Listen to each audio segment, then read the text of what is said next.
يهودانو ته، خاص کر نتنیاهو خبیث ته، ټرمپ ته او نور د نیټو مشرانو ته. یا عبد الله هذا یهودی فقتلو، دا یهودی دا قتل که. او یهودانو باندې به فدیه کې لخیره، یهودان به الوزي لخیره، یهودان به تس نس دلدل که انشاءالله. بسم الله الرحمن الرحیم. ایاک نعبد و ایاک نستعین.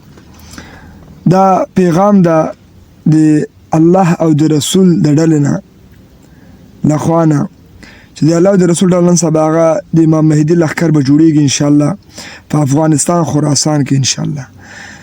موږ لخوانه دا پیغام دا ټول یهودانو ته، خاص کر نتنیاهو خبیث ته، ټرمپ ته او نور د نیټو مشرانو ته چې انشاءالله ان قریب ده چې د الله او د رسول ډله چې هغه ته د امام مهدي ډله ویل کېږي چې دا به د افغانستان خراسان نه جوړیږي انشاءالله. او موږ به انشاءالله هر یو کافر قتل کوو انشاءالله، او په هر یو کافر باندې فدیه کوو انشاءالله. حدیث کې راځي رسول الله صلی الله علیه وسلم فرمایي چې په آخر زمانه کې داسې بندگان به د الله زما امتیان به چې هغوی ته به هره تیږه او هره ونه به ورته اواز کوي چې یا عبد الله هذا یهودی فقتلو، دا یهودی دا قتل که.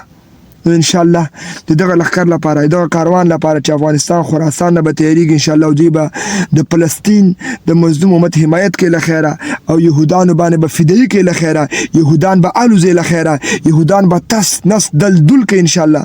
نو دا اختیار ده، دا وارننګ ده هغه کفارو ته چې کوم مسلمان سره ظلم کوي د افغانستان خراسان د امام مهدي د ډلې